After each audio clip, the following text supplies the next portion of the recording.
प्रभु यीशु मसीह का धन्यवाद करते हैं कि उसने आज का दिन दिया कि हम प्रभु के वचन से परमेश्वर के दास के द्वारा सीखें और जानें कि परमेश्वर हमसे आज क्या बात करना चाहता है। आइए हम परमेश्वर के दास के द्वारा इन वचनों को सुनते हैं। है हमें उद्धार लेना अवश्य है और ये इसलिए मैं कह रहा हूँ कि ऐसा समय आएगा कि उसके बाद ये फिर मौका हमारे लिए नहीं मिलेगा। प्रभु के वचन में देखिए कैसे करके प्रभु इस बात को कह रहा कि सारी सफलताओं से बढ़ करके, तरक्कियों से बढ़ करके पहले इसको स्थान दिया है। भजन संहिता 118 5 के 25 में, भजन संहिता 118 और 25 वचन में दाऊद कैसे कह रहा है, पहले उद्धार की मांग कर रहा है और उसके बाद सफलता मांग रहा है। हे यहोवा विनती सुन, उद्धार कर। हे यहोवा विनती सुन, सफलता दे। पहला स्थान उसने उद्धार को दिया है और बोल रहा है कि हे यहोवा विनती सुन, उद्धार कर। उसके बाद कह रहा है हे यहोवा विनती सुन और सफलता दे।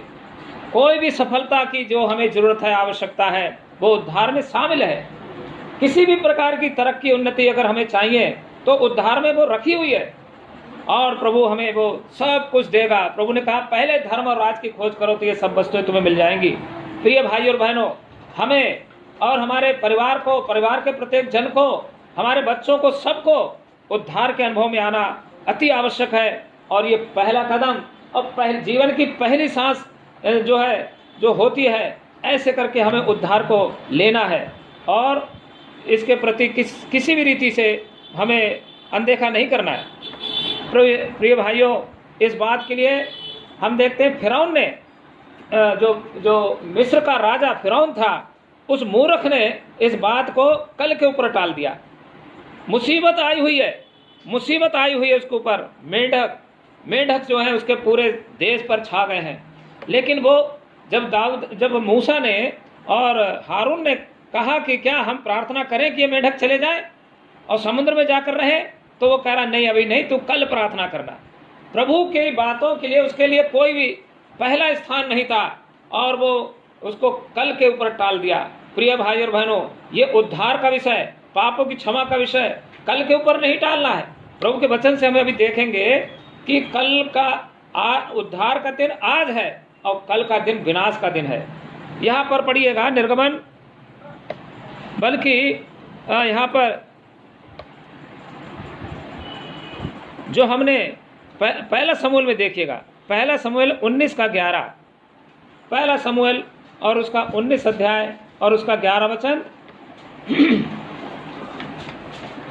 तब शाऊल ने दाऊद के घर पर दूत इसलिए भेजे कि वे उसकी घात में रहें और सब उसे मार डालें। तब दाऊद की स्त्री मिकल ने उसे यह कहकर जताया, यदि तू इस रात को अपना प्राण न बचाए तो सवेरे मारा जाएगा। अगर तू आज अपना प्राण ना बचाए तो सवेरे ही, अगले ही दिन मारा जाएगा। ये कल के ऊपर छोड़ना बहुत ही खतरनाक विषय है। उद्धार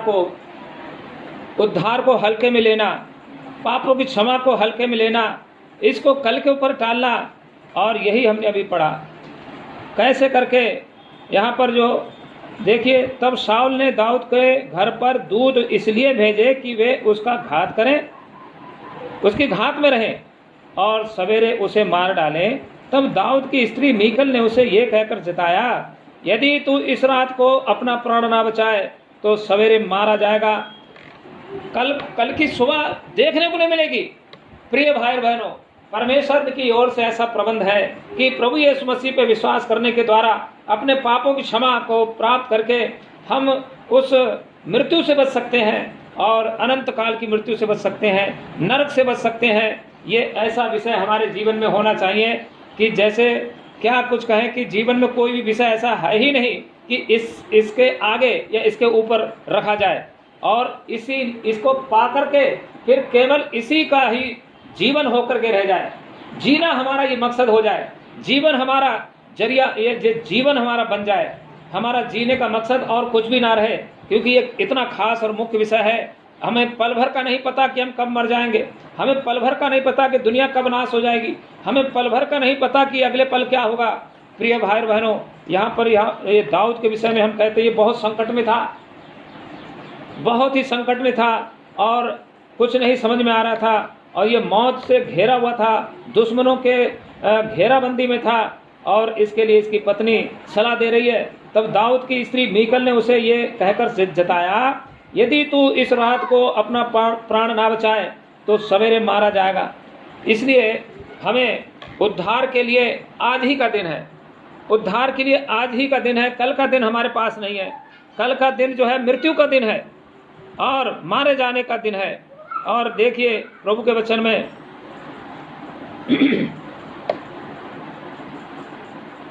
किस प्रकार से इस मूर्ख राजा ने, जो फिरौन ने, कैसे करके इस बात को कल के ऊपर टाल दिया। निर्गमन की पुस्तक उसका 8 का 10 पढ़िएगा मेहरबानी करके। उसने कहा तेरे वचन के अनुसार होगा, जिससे तुम्हें ये ज्ञात हो जाए कोई दूसरा नहीं है। अगर हम इसको 9 से पढ़ें तो हमें पता चलेगा कि ये प्रभु के दास लोग क्या कह रहे थे। इससे विपत्ति आई हुई है, पूरे देश पे विपत्ति छाई हुई है, लेकिन ये कठोर व्यक्ति अपने उस भारी मुसीबत को जो है ना टाल करके, ना उसके प्रति गंभीर हो करके, और जो प्रभु के दास लोग सलाह दे रहे थे उसको कल के ऊपर टाल रहा है। 9 वचन से पढ़ेंगे तो और क्लियर होगा। मूसा ने फिरौन से कहा, इतनी बात के लिए तू मुझे आदेश दे कि अब मैं तेरे और तेरे कर्मचारियों और प्रजा के निमित्त कब विनती करूं कि यहोवा तेरे पास से और तेरे घरों में से मेढकों को दूर करे और वे केवल नील नदी में पाए जाएं। उसने कहा कल, उसने कहा तेरे वचन के अनुसार होगा, जिससे तुझे ये ज्ञात हो जाए कि हमारे परमेश्वर यहोवा के तुल्य कोई दूसरा नहीं। हाँ, ये राजा फिरौन कल कल कल कल कल करते हुए समुद्र में जा डूब के मर गया और अपने अकेले नहीं मरा, पूरी सेना समेत लेके जो है मर गया। उसका पहलौठा बेटा मर गया कल के चक्कर में, और उसके जीवन में कल नहीं आया और वो सनातन काल की मृत्यु में पड़ गया। इतना फलवंत देश, इतना तरक्की वाला विकसित देश उस जमाने में, और वो धूल चाट गया, मिट्टी में मिल गया, पानी में डूब मरा, ये कल के चक्कर में। हम लोग आज प्रभु के इस महान उद्देश्य को, जिसने अपने आप को बलिदान करके, अपने प्राणों की आहुति देकर इतना जो काम असंभव था हमारे लिए इतना आसान कर दिया। केवल विश्वास करो, अपने पापों से पश्चाताप करो और अनंत जीवन पाओ, उद्धार पाओ सनातन काल का। और ये इतना कीमती विषय है, इसके बारे में कोई भी हम ऐसी चीज़ नहीं चुका सकते कि इससे बढ़कर कुछ और हो। और ये राजा फिरौन जो था, इसको बड़ा हल्के में लेता रहा और इसको अंजाम भी भुगतना पड़ा। प्रभु के वचन में हम देखते हैं कि कल का दिन हमारे पास नहीं है। ये मैं उन भाई बहनों के लिए बहुत ही आभारी हूँ कि जिनके ऊपर ये अनुग्रह हुआ कि उद्धार का अनुभव पाए, पापों की क्षमा का अनुभव पाए हैं। लेकिन जो भाई बहन अभी नहीं समझ पाए हैं या जो नहीं इस अनुभव को पाए हैं, तो उनके लिए मौका है कि वे प्रभु के इस वचन को सुन करके और विश्वास करके उद्धार का अनुभव पाएं। इब्रानियों 3 के 15 में पढ़ें तो वहाँ पर हम देखेंगे कि हमारे पास आज ही का समय है, कल का समय नहीं है, आज ही का समय हमारे पास है। इब्रानियों की किताब 3 अध्याय और उसका 15 वचन। जैसा कहा जाता है, यदि आज तुम उसका शब्द सुनो तो अपने मनों को कठोर ना करो, जैसा कि क्रोध दिलाने के समय किया था। यदि आज प्रभु का शब्द सुनो, यदि आज प्रभु का शब्द सुनो तो अपना हृदय कठोर ना करो। परमेश्वर अगर कठोर हो गया, परमेश्वर ने अपना अगर हृदय कठोर कर लिया, तो फिर कोई उसे मना नहीं सकता। कोई भी उपाय काम नहीं आने का, किसी तरीके से उसको हम नहीं मना सकते। और सनातन काल की मृत्यु के वश में हम हो जाएंगे और आगे हम चल के देखेंगे ऐसा समय आएगा, ऐसा समय आ जाएगा। कलीसिया जब उठा ली जाएगी, कलीसिया जब उठ जाएगी तो प्रभु के लोग चले जाएंगे जो समझाने वाले हैं, जो उद्धार पाए हुए लोग में उठ जाएंगे, उठा लिए जाएंगे पृथ्वी से। कलीसिया जब नहीं रहेगी तो ये वचन को बांटने वाले, अपनी गवाही देने वाले, प्रभु का सुसमाचार सुनाने वाले और वो जो है पवित्रता में जीने वाले, पापों की क्षमा का अनुभव पाए हुए, वे सब चले जाएंगे। ये अनुभव स्वर्गदूतों के पास नहीं है। और फिर यहाँ पर क्या है, परमेश्वर खुद अपनी ओर से ऐसी भटका देने वाली आत्मा भेजेगा, ऐसी भटका देने वाली आत्मा भेजेगा। पवित्र आत्मा उठ जाएगा, पवित्र आत्मा कलीसिया के साथ चला जाएगा, जो पापों के लिए कायल करता है, जो यीशु को प्रभु मानने में सहायता करता है, वो पवित्र आत्मा भी चला जाएगा। और उस समय फिर वो भटकाने वाली दुष्ट आत्मा ऐसी होगी कि जानबूझ करके ऐसे हर प्रकार का घिनौना काम में उनको और भी दृढ़ करती जाएगी, उनको और उसमें मजबूत करेगी। और लिखा वहाँ पर कि मतलब वे झूठ पर विश्वास करेंगे, झूठ पर विश्वास करेंगे, झूठी सामर्थ पर विश्वास करेंगे। प्रिय भाई बहनों, ये हमारे पास अभी समय है, अभी हमारे पास समय है। निर्गमन 9 के 5 में देखिए,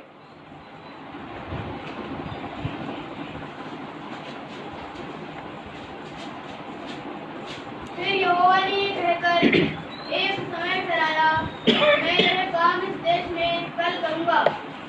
18 वचन, सुन, कल मैं इसी समय ऐसे भारी भारी ओले बरसाऊंगा जिनके तुल्य मिस्र की नींव पड़ने के दिन से लेकर अब तक कभी नहीं पड़े। अगर आज हम पापों की क्षमा नहीं मांग रहे हैं, आज अगर हम सच्चा पश्चाताप नहीं कर रहे हैं, आज अगर हम उद्धार के विषय में नहीं सोच रहे हैं और कल के विषय में टाल रहे हैं, जैसे राजा फिरौन ने यह कहा, तो परमेश्वर ने अपने दास मूसा के द्वारा कहा, कल कल कल कल मैं भारी भारी ओले बरसाऊंगा, वहाँ बड़े बड़े पत्थर बरसाऊंगा। 18 वचन फिर से पढ़ो तो और क्लियर होगा। सुन, कल मैं इसी समय ऐसे भारी भारी ओले बरसाऊंगा जिनके तुल्य मिस्र की नींवें पड़ने के दिन से लेकर अब तक कभी न पड़े। हाँ, मिस्र की नींव कैसे पड़ी है, उसके जो पिरामिड हैं आज तक नहीं हिले हैं। लेकिन वो प्रभु का वचन कहता है कि जब से ये मिस्र देश जो है स्थापित हुआ है, उस दिन से लेकर आज के दिन तक ऐसे कभी ऐसे पत्थर नहीं पड़े, ऐसे ओले नहीं बरसे हैं। और वो कल का दिन है, आज के दिन उद्धार का दिन है, कल का दिन मृत्यु का दिन है, कल का दिन विनाश का दिन है, कल का दिन मुसीबत का दिन है। उसमें पढ़ने से पहले अपने आप को बचा लीजिए और प्रभु के इस आह्वान पर विश्वास करिए, प्रभु के इस जो खुशखबरी का समाचार है उस पर विश्वास करिए। ये कोई अनगैरी या परदेसी या विदेशी परमेश्वर की बात नहीं है, ये जगत के जो सृजनहार परमेश्वर हैं उसकी ओर से एक न्योता है कि यदि आज तुम उसका शब्द सुनो तो अपना हृदय कठोर ना करो, जैसा कि उस समय जो है लोगों ने जंगल में अपना हृदय कठोर किया था। प्रिय भाई और बहनों, एक और वचन पढ़ेंगे, प्रेरितों 8 अध्याय और उसका 22 वचन। हमको आज ही अपने पापों से मन फिराना है, हमको आज ही अपने पापों से तौबा करना है, हमको आज ही अपने पापों से पश्चाताप करके उद्धार के अनुभव में आना है, नहीं तो ये सारी मसीहत बेकार जाएगी और बड़ी भारी मुश्किल में फंस जाएंगे हम लोग। ये वो दूसरी जो मिशनरी डिनोमिनेशन और जो डॉक्ट्रिन लिए घूम रहे हैं, उनके पास उद्धार का वचन नहीं है, वो केवल डॉक्ट्रिन को प्रचार करते हैं और रीति रिवाजों को सिखा करके लोगों को पाप में ढकेल रहे हैं। प्रभु हमारी सहायता करे, इस वचन के अनुसार हम लोग आज ही अपने पापों से क्षमा मांगे और उद्धार के अनुभव में आए। प्रेरितों 8 अध्याय का 22 वचन। इसलिए अपनी इस बुराई से मन फिराकर प्रभु से प्रार्थना कर, संभव है तेरे मन का विचार क्षमा किया जाएगा। हाँ, फिर से पढ़ो बेटा। इसलिए अपनी इस बुराई से मन फिराकर प्रभु से प्रार्थना कर, संभव है तेरे मन का विचार क्षमा किया जाएगा। हाँ, अपने पापों से मन फिरा है ना, और संभव है कि तेरा पाप क्षमा किया जाए। बड़ी सुंदर बात है। और कैसे करके, इसलिए अपनी इस बुराई से मन फिरा, इसलिए अपनी इस बुराई से मन फिरा कर प्रभु से प्रार्थना कर, संभव है तेरे मन का विचार क्षमा किया जाए। अगर कोई भी बुराई है, किसी भी प्रकार का पाप है जिसे कोई नहीं जानता है, यहाँ तक कि माँ बाप भी नहीं जानते, या पति नहीं जानता, या पत्नी नहीं जानती है, या बच्चे नहीं जानते हैं, या परिवार के लोग नहीं जानते हैं, पर परमेश्वर जानता है। इसलिए अपनी इस बुराई से मन फिराकर प्रभु से प्रार्थना कर, संभव है तेरे मन का विचार क्षमा किया जाए। ये संभव है, असंभव नहीं है। कोई भी पाप परमेश्वर की दृष्टि में उसकी डिक्शनरी में ऐसा कोई पाप नहीं जिसकी क्षमा ना हो। दुनिया भले चाहे गिरी नज़र से देखे, दुनिया चाहे कितना भी घृणा की नज़र से देखे, दुनिया चाहे कितना भी फैसला सुनाए, चाहे कैसे भी दोष लगाए, लेकिन परमेश्वर का लहू सब पापों से धो करके शुद्ध करता है। संभव है कि हमारे पाप क्षमा किए जाएंगे। इसलिए आज ही हमारे पास मौका है अपने पापों से क्षमा प्राप्त करें। और यही बात जो मैं बता रहा हूँ, दूसरा थिस्सलुनीकियों और उसका 2 अध्याय और उसके 6 वचन से 12 वचन तक पढ़ना। अब समय आ चुका है कि कलीसिया उठाई जाने वाली है। अब समय आ चुका है कि उद्धार पाए हुए लोग कलीसिया के साथ उठा लिए जाने वाले हैं। अब ऐसा समय आने वाला है कि जो उद्धार का अनुभव नहीं रखने वाले नामधारी ईसाई हैं, वो सब छोड़ दिए जाएंगे। और फिर देखिए क्या होता है। दूसरा थिस्सलुनीकियों उसका 2 अध्याय 6 से लेकर 12 वचन तक ऊंची आवाज से स्पष्ट शब्द में कोई पढ़िएगा। तुम उस वस्तु को जानते हो जो उसे अभी रोक रहा है कि वह अपने ही समय में प्रकट करे, क्योंकि अधर्म का भेद अब भी कार्य करता जाता है, पर अभी एक रोकने वाला है, और जब तक वह दूर न हो जाए वह रोके रहेगा। तब वो अधर्मी प्रकट होगा, जिसे प्रभु यीशु अपने मुंह की फूंक से मार डालेगा और अपने आगमन के तेज से भस्म करेगा। उस अधर्मी का आना शैतान के कार्यों के अनुसार सब प्रकार की झूठी सामर्थ और चिन्ह और अद्भुत काम के साथ और नाश होने वालों के लिए अधर्म के सब प्रकार के धोखे के साथ होगा, क्योंकि उन्होंने सत्य से प्रेम नहीं किया, जिससे उनका उद्धार होता। इसी कारण परमेश्वर उनमें एक भटका देने वाली सामर्थ को भेजेगा कि वे झूठ की प्रतीति करें, ताकि जितने लोग सत्य की प्रतीति नहीं करते वरन अधर्म से प्रसन्न होते हैं, वे सब दंड पाए। हाँ प्रिय भाइयों और बहनों, अब कलीसिया उठाए जाने की स्थिति में है। कलीसिया में पाए जाने वाले जो उसके उद्धार पाए हुए लोग हैं, छुटकारा पाए हुए लोग हैं, नए जन्म का अनुभव रखने वाले लोग हैं, परमेश्वर के चुने हुए लोग हैं, अब वे उठाए जाने के लिए अब तैयार है। कलीसिया अब उठाई जाने वाली है। कलीसिया में पवित्र आत्मा है जो पापों से कायल करती है, पापों के लिए पश्चाताप करने के लिए प्रेरित करती है, अपने आप को ठीक ठाक करने के लिए प्रेरित करती है। उसका काम है पवित्रता में जीने का, और वो प्रभु की देह है जो उसे तैयार कर रही है। और वो हमारे लिए और आपके लिए हर तरीके से बुराई से बचने के लिए, अगर गलती हो जाए तो वो हमको एहसास कराता है कि हमने गलत किया या प्रभु क्षमा करो, माफ़ी मांगने के लिए अवसर देती है। लेकिन वो पवित्र आत्मा नहीं रहेगा, कलीसिया नहीं रहेगी, प्रभु के लोग नहीं रहेंगे, और इस प्रकार से फिर ये सारी दुष्टताएं प्रवेश करेंगी। 11 वचन पढ़ेंगे तो हमें पता चलेगा। देखिए 11 वचन पढ़िएगा। हाँ इसी का जी। इसी कारण परमेश्वर ने उनमें एक भटका देने वाली सामर्थ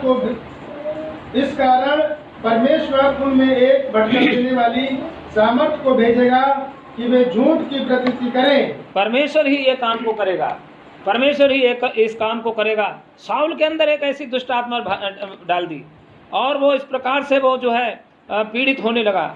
हमारे प्रभु की देह उठा लिए जाने के बाद, कलीसिया उठा लिए जाने के बाद, ये पवित्र आत्मा जब चली जाएगी तब एक भटका देने वाली दुष्ट आत्मा जो है भेजेगा, है ना। और वे झूठ की प्रतीति करें, उनके लिए जो है फिर सब झूठी बातों में मजा आएगा और कठोर होते जाएंगे, दृढ़ होते जाएंगे। वे इतने ढीठ हो जाएंगे कि प्रभु की बातें उनके जो है समझ से बाहर हो जाएंगी और भी ढीठ होते जाएंगे। और इसी बात को फिर और हम उसमें भी पढ़ते हैं, 9 वचन को पढ़िएगा। उस अधर्मी का आना शैतान के कार्यों के अनुसार सब प्रकार की झूठी सामर्थ और चिन्ह और अद्भुत काम के साथ होगा।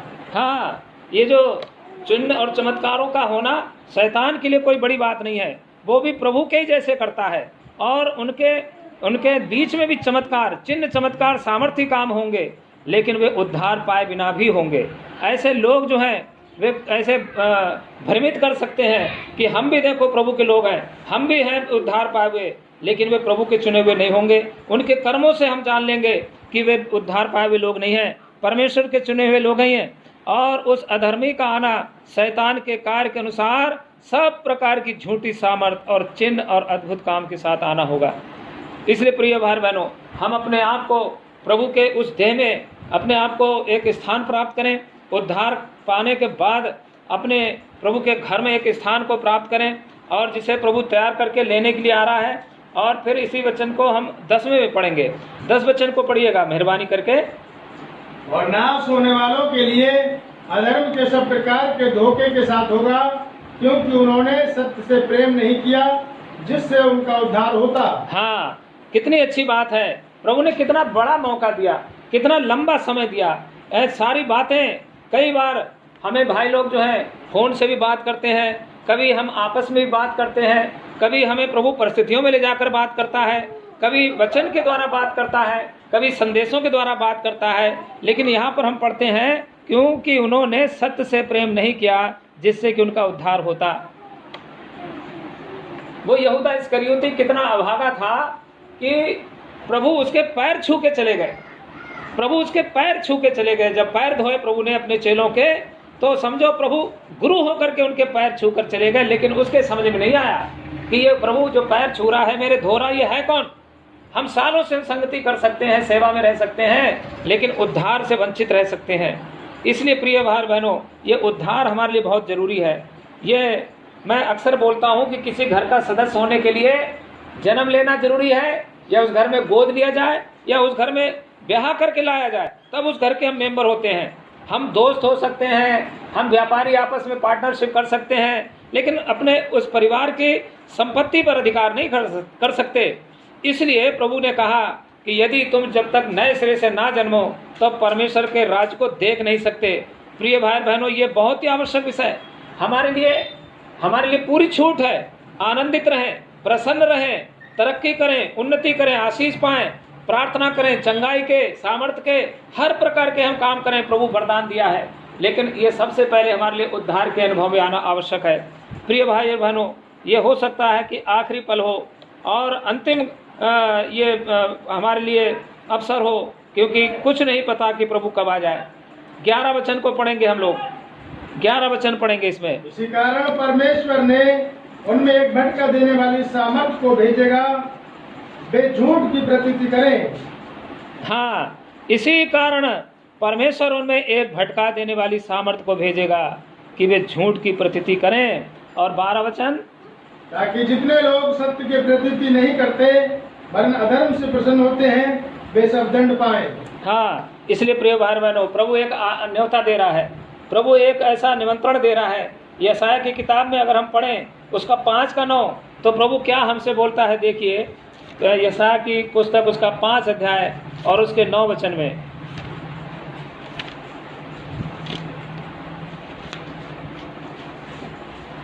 Page number 887। के यहोवा ने जी मेरे सुनते कहा, निश्चय बहुत से घर सुनसान हो जाएंगे और बड़े बड़े और सुंदर घर निर्जल हो जाएंगे। हाँ, 45 का 22 पढ़ना भाई।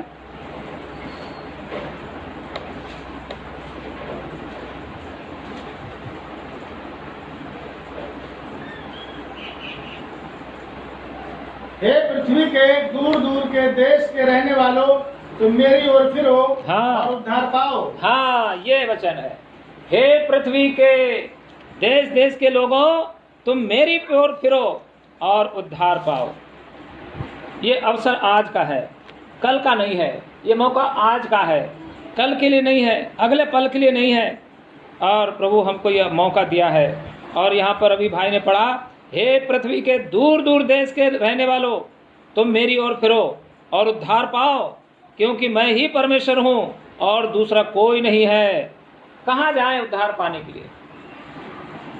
पतरस कहता है, जब सब छोड़कर चले गए प्रभु को, तो यीशु मसीह ने जब चेलों से पूछा, क्या तुम भी चले जाना चाहते हो? तो पतरस बोला, हे प्रभु, हम कहाँ जाएं? अनंत जीवन की बातें तो तेरे पास है। प्रभु का वचन हम पढ़े हैं कि और कोई दूसरा ईश्वर नहीं है, मैं ही परमेश्वर हूँ, क्योंकि मैं ही परमेश्वर हूँ और कोई दूसरा नहीं है। प्रिय भाइयों, एक और वचन को पढ़िएगा, इसी के 21 को पढ़ना। तुम विचार करो और उनको लाओ, वे आपस में सम्मति करें। किसने प्राचीन काल से ये प्रकट किया? किसने प्राचीन काल में इसकी सूचना पहले ही से दी? क्या मैं यहोवा ही ने ये नहीं किया? इसलिए मुझे छोड़ कोई और दूसरा परमेश्वर नहीं है। धर्मी और उद्धारकर्ता परमेश्वर मुझे छोड़ और कोई नहीं है। धर्मी और उद्धारकर्ता, अगर हम उद्धार की बात कर रहे हैं, चलो भाई, प्रभु के दास ने ये बात को समझा दिया कि उद्धार पाना है, आज ही पाना बहुत जरूरी आवश्यक है, तो चलो हम अपने दूसरे गुरु के पास चले जाते हैं और वो हमारा उद्धार कर देंगे। बहुत अच्छे ज्ञानी ध्यानी, बड़े सुंदर और अच्छे कद के हैं और बड़ी अच्छी उनकी चल रही है, और चलो भाई हम वहाँ पर पा लेंगे। तो प्रभु परमेश्वर के सिवा कहीं पर भी कोई उद्धार देने वाला नहीं है। जैसा प्रेरितों 4:12 में हम पढ़ते हैं, पढ़िएगा प्रेरितों 4:12 में, ये धर्मी और उद्धारकर्ता परमेश्वर मुझे छोड़ और कोई नहीं है, ये प्रभु का वचन कहता है। और वो कौन है? यीशु मसीह है। वो यीशु मसीह। जी भाई। किसी दूसरे के द्वारा उद्धार नहीं, क्योंकि स्वर्ग के नीचे मनुष्यों में और कोई दूसरा नाम नहीं दिया गया जिसके द्वारा हम उद्धार पा सकें। हाँ, प्रभु के वचन में कोई दूसरा नाम नहीं दिया गया है जिसके द्वारा हम उद्धार पा सकें। और उद्धार इतना आवश्यक है कि उसे कल के ऊपर ना टालें, अगले पल के ऊपर ना टालें और इसके प्रति लापरवाह ना रहें, इसको अनदेखा ना करें, क्योंकि अगले पल क्या हो जाए कुछ भी नहीं पता। प्रभु हमारी सहायता करे, हम लोग पहला ये कदम उठाएं और इसको पहले सुनिश्चित करें और प्रभु के इस महान प्रबंध को हम अपने जीवन में धारण करें। और वचन को जैसे पढ़ा कि किसी दूसरे के द्वारा उद्धार नहीं, क्योंकि स्वर्ग के नीचे मनुष्यों में और कोई दूसरा नाम नहीं दिया गया जिसके द्वारा हम उद्धार पा सकें। प्रिय भाई बहनों, मैं इस वचन को जो बोल रहा हूँ, हो सकता है कि मेरी छवि या मेरा कद या मेरा प्रभाव इतना ना हो, लेकिन परमेश्वर का वचन ना टलने वाला है। परमेश्वर का वचन प्रभावशाली है। क्या ये हमारे हृदय को छू रहा है? क्या ये हमारे हृदय से बात कर रहा है? क्या हम इस बात को गंभीरता से ले रहे हैं, या क्या इस बात को हम समझ रहे हैं, या ये हमें जो पवित्र आत्मा इस पृथ्वी पर अभी हमें परमेश्वर ने दिया है कि यीशु मसीह के विषय में, उसके किए हुए कार्य के विषय में, हमारे पापों के प्रति अगर वो कायल करने के लिए दिया गया है, तो क्या वो हमें कायल कर रहा है? क्या वो वास्तव में हमारे हृदय को कायल कर रहा है? प्रभु हमारी सहायता करे कि हम इसको उस गंभीरता में ले सकें जिसके लिए प्रभु ने ये सारा जो एक किस्म से जो प्रोग्राम जो बनाया है, ये पूरी तस्वीर बनाई है मनुष्य के उद्धार के लिए, उस अनुभव में हम लोग आ सकें। दुनिया की कोई भी चीज़ जिसके लिए हम दौड़ रहे हैं, प्रभु उसे देने के लिए तैयार है, हमारी देरी पे खड़ा हुआ है, झोली भरे खड़ा है कि हमें हर प्रकार की आशीष दे, लेकिन उससे पहले उद्धार के अनुभव में आना है। प्रभु हमारी सहायता करे। और एक और वचन को पढ़ेंगे कि कैसे करके, तीतुस की किताब 2 अध्याय का 11 वचन, तीतुस की किताब उसका 2 अध्याय और उसका 11 वचन। क्योंकि परमेश्वर का वो अनुग्रह प्रकट है जो सब मनुष्यों के उद्धार का कारण है। ये परमेश्वर का अनुग्रह प्रकट है जो सब मनुष्यों के उद्धार का कारण है। सब मनुष्यों के लिए है, ये ईसाइयों के लिए नहीं है, ये ईसाइयों की बात नहीं है, ये सब मनुष्यों के लिए है। और फिर प्रभु के वचन में हम पाते हैं कैसे करके, पहला थिस्सलुनीकियों 5:9, पहला थिस्सलुनीकियों 5:9।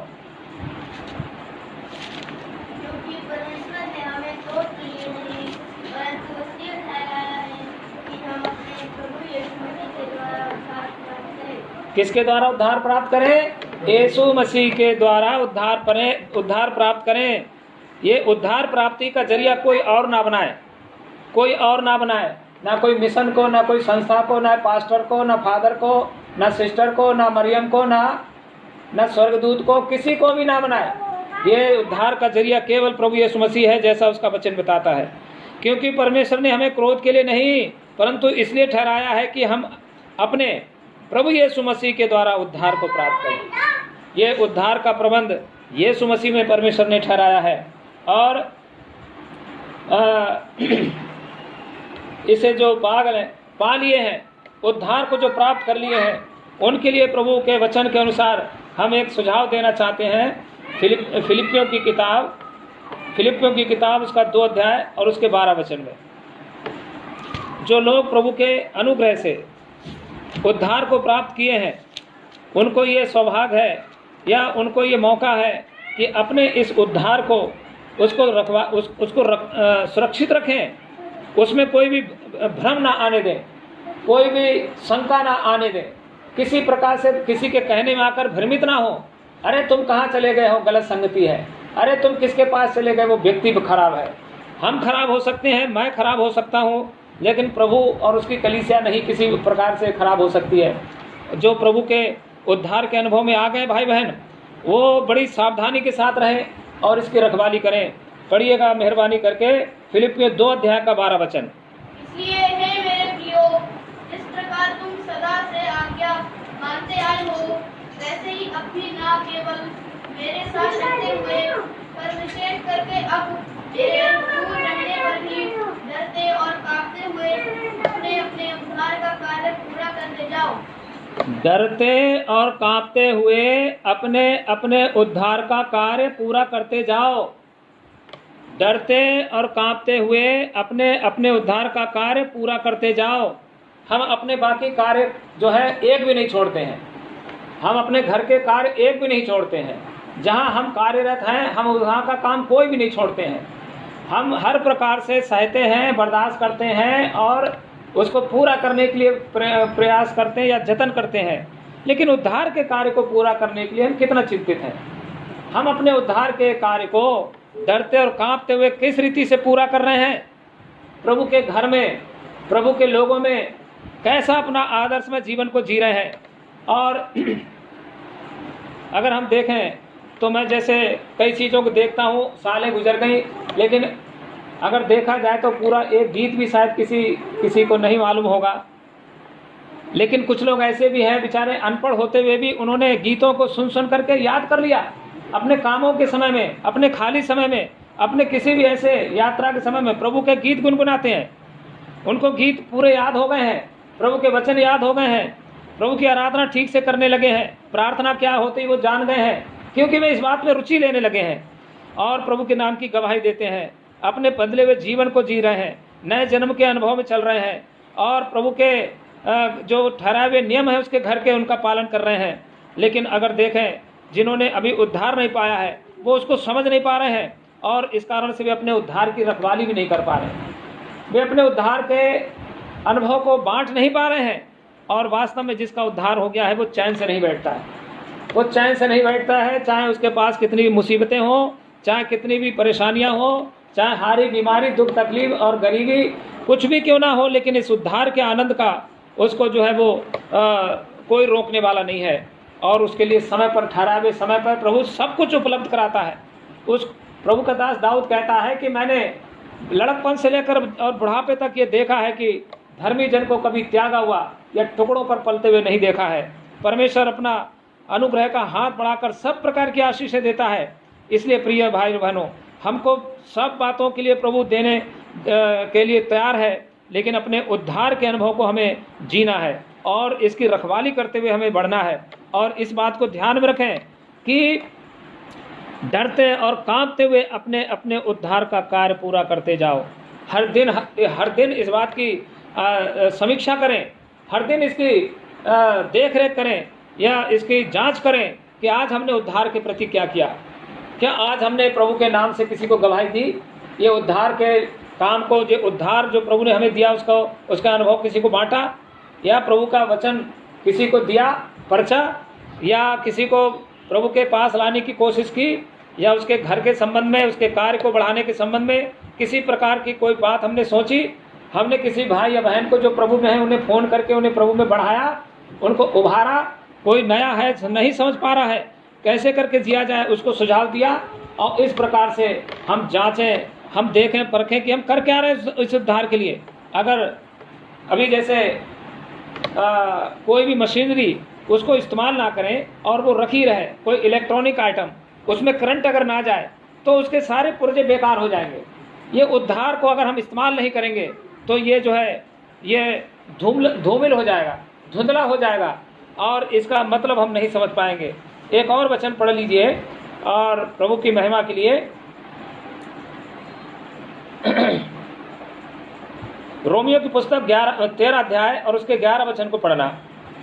समय को पहचान कर ऐसा ही करो, इसलिए कि अब तुम्हारे लिए नींद से जाग उठने की घड़ी आ पहुंची है, क्योंकि जिस समय हमने विश्वास किया था उस समय के विचार से अब हमारा उद्धार निकट है।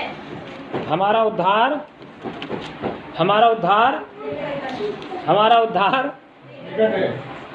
उद्धार निकट है। अब हमें नींद से जाग उठने का समय है। समय को पहचान कर ऐसा ही करो, इसलिए कि अब तुम्हारे लिए नींद से जाग उठने की घड़ी आ पहुंची है।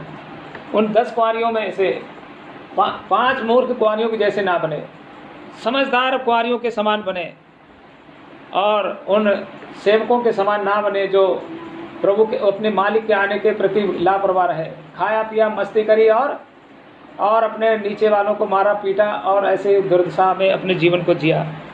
और भी ऐसी बहुत सी बातें हैं। द्वार बंद होने से पहले, कलीसिया के उठा लिए जाने से पहले होश में आ जाएं, गंभीरता पूर्वक प्रभु के लिए जिएं, अपने संगी भाई बहनों को आगे बढ़ाएं और इस उद्धार की रखवाली करें और इसमें गर्द ना चढ़ने दें। किसी फालतू बेकार आदमी के चक्कर में आके अपने इस विश्वास को भ्रम में ना पड़ने दें। बहुत से झूठे मसीह घूम रहे हैं, बहुत से झूठे शिक्षक घूम रहे हैं, बहुत से झूठे भविष्यद्वक्ता घूम रहे हैं जिन्होंने प्रभु के कार्य को बिगाड़ रख दिया है। और ये वही झूठ की झूठ की बातों का सहारा लेने वाले जो है प्रभु के काम को बिगाड़ रहे हैं। प्रभु हमारी सहायता करे, हम अपने उद्धार के प्रति स्पष्ट रहें और इसमें किसी भी प्रकार की कोई दुविधा ना रखें। कुछ समझ में ना आ रहा है तो जो सीनियर प्रभु के दास हैं, जो प्रभु के वास्तव में उद्धार पाए हुए सेवक हैं, उनसे हम परामर्श कर सकते हैं, सलाह मशवरा कर सकते हैं। फिर सबसे बड़ा टीचर हमारा पवित्र आत्मा है और उसका दिया हुआ वचन है, वो हमको समझाएगा और किसी बात को वो धुंधला नहीं रखेगा, स्पष्ट रखेगा। वो इब्रानियों उसका 9 अध्याय और 28 वचन को पढ़ के हम लोग प्रार्थना में जाएंगे। इब्रानियों उसका 9 अध्याय का 28 वचन। वैसे ही मसीह भी बहुतों के पापों को उठा लेने के लिए एक बार बलिदान हुआ, और जो लोग उसकी बाट धोते हैं उनके उद्धार के लिए दूसरी बार बिना पाप उठाए हुए दिखाई देगा। जो प्रभु यीशु मसीह की बाट जो रहे हैं, उद्धार पावे भाई बहन जो प्रभु की बाट जो रहे हैं, उनके उद्धार के लिए प्रभु यीशु मसीह अब आने वाले हैं। प्रभु यीशु मसीह अब आने वाले हैं, जैसा भी हमने पढ़ा, क्योंकि तुम्हारा उद्धार निकट है। हमारा उद्धार निकट है इसलिए क्योंकि हमारा प्रभु अब आने वाला है। और वैसे ही मसीह भी बहुतों के पापों के उठा लेने के लिए एक बार बलिदान हुआ, और जो उसकी बाट जो रहे हैं उनके उद्धार के लिए दूसरी बार प्रभु यीशु मसीह अब आने वाले हैं। प्रभु हमारा आने वाला है हमें लेने के लिए। जो लोग उद्धार के अनुभव नहीं है, वो पहला कदम, आज का दिन, आज की घड़ी, अभी का समय जान करके कि हमारे पास है, अगला पल हमारा नहीं है, हम प्रभु के सम्मुख अपने पाप की क्षमा मांगकर उद्धार के अनुभव में आए। जिन्होंने प्रभु का उद्धार पाया है उसकी उद्धार की रखवाली करें और स्पष्ट रूप से प्रभु के लिए जिएं। कोई ऐसी बात मन में शंका ना रखें कि कोई और कह दे तो उसकी बातों में आ जाए और हमने कह दी तो हमारी बातों में आ जाए। हमारी बातों में ना आए, परमेश्वर की बातों में, उसके वचन में विश्वास रखें और उसके चलाए चलें। प्रभु हमारी सहायता करे, क्योंकि हमारा प्रभु आने वाला है, हमारा उद्धार निकट है और ये कलीसिया उठाई जाने वाली है। सारी ये आज सी बातें जो आत्मिक हैं, कलीसिया संबंधी, उद्धार संबंधी, नए जन्म के संबंधी बातें, वो सब खत्म हो जाएंगी। ढूंढते फिरेंगे प्रभु के वचन को।